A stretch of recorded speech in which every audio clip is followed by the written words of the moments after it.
6,000 years ago, domestication of animals and plants sets the stage for the next phase of human history.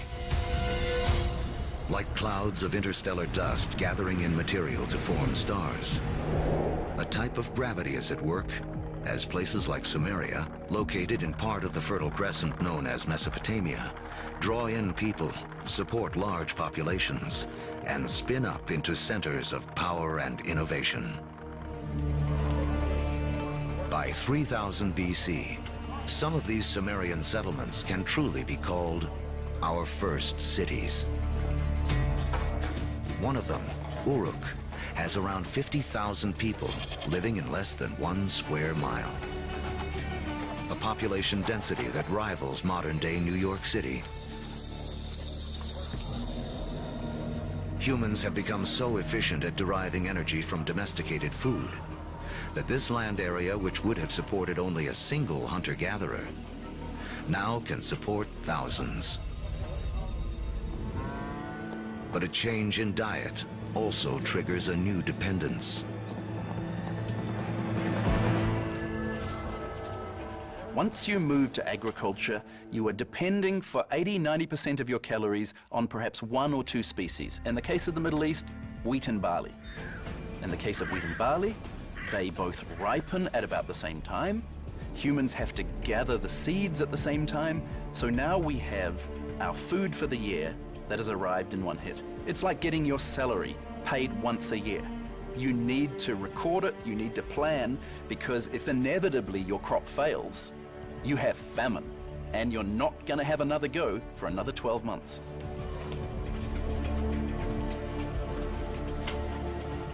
In these first cities, crops are king. To keep track of them, our ancestors developed the first writing. To protect them, the first armies. And to administer them, the beginnings of politics. When you have hundreds or thousands of people who are living together, there's simply too many people to sort of run around and create a census. It creates a need for government. It creates a need for some form of social and political hierarchy. Planting seeds has set man on a new path. Settlements have grown into cities. But to take the next epic step from city to civilization, we'll need the help of a very surprising creature.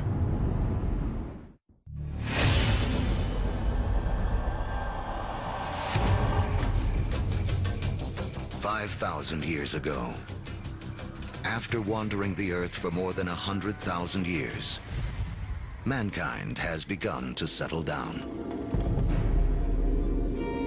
We cluster near rivers, along the Tigris and Euphrates, the Nile, the Indus, the Yellow and Yangtze. Civilizations are about to take off. But first, they must all master one thing: trade. The more they exchange goods and learn from other lands, the faster they grow. It seems that long-distance trade and communication is a necessary precursor to allow urban civilization as we know it. And surprisingly, the first civilizations arise on the back of a creature with a lowly reputation in the modern world: the donkey. The donkey caravan is the interstate highway and high-speed internet of its day. Their routes will lay the groundwork for the modern world. Moving not only goods like timber and bronze, but ideas and stories. The civilizations they connect will be some of the first described in the Bible. The caravan routes converge at the Persian Gulf, where they link up with ships that carry goods to India. It essentially brought these civilizations together into great cultural and material exchange, and really was the beginning of the trend towards globalization. It is a key to understanding how our world works to this day. Just like the first civilizations, we trade and form networks. These networks form hubs. And throughout history, being at that hub has meant one thing. The amount of ideas, the amount of cargo that passes through a region seems to have a direct correlation to how powerful and important they are. By 2000 BC, humans have gone from humble huts to massive monuments. In Africa, great pyramids arise on the banks of the Nile. The first stages of Stonehenge rise up in ancient Britain. And back in Samaria, artificial temple mounds called ziggurats climb ever higher toward the heavens. To cement these massive structures together, the builders of Samaria turned to a substance that oozes from seepages along the Euphrates River. It's called bitumen. Used as asphalt in the modern world, it is the first petroleum product to be exploited by mankind. While bitumen is highly prized, the lighter, thinner substance oozing from the ground along with it is considered a nuisance by the ancients because it catches fire so easily. The ancients call it naphtha. We call it gasoline.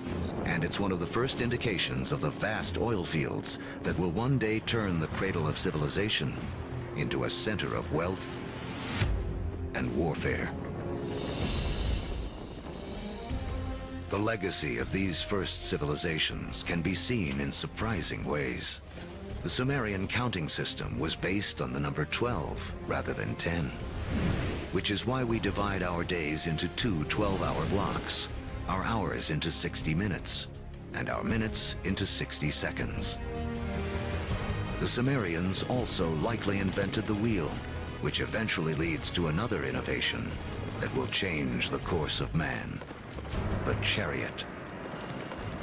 Thus bringing together the Sumerian invention of the wheel, right, with the domestication of the horse that had occurred amongst these nomadic peoples into this really formidable piece of military technology. Around 1200 BC, a chariot-driven clash of civilizations cuts off trade routes for copper and tin, the metals we need to make bronze tools and weapons. But luckily, the stars have made us an alternative: iron. Now, metalsmiths make a crucial discovery. By working at higher temperatures, they can release the power of this ancient metal. Easier to sharpen and 700 times more common on Earth than copper.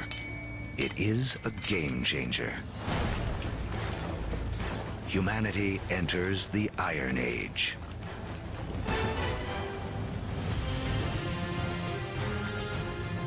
As we reach the first millennium BC, history has taken us on a wild ride.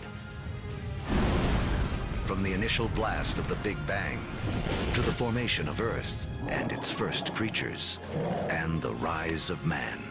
We've seen the Ice Age create bridges to spread mankind around the world, then strand us on different continents, leaving us to survive on what we have at hand. So by 1000 BC, the world remains a divided place.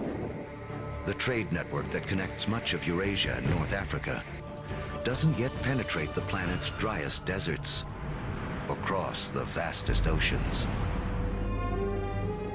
Cut off by geography are people in places like sub-Saharan Africa and the Americas. With few easy-to-domesticate plants and animals of their own, they remain tied to more ancient ways of life.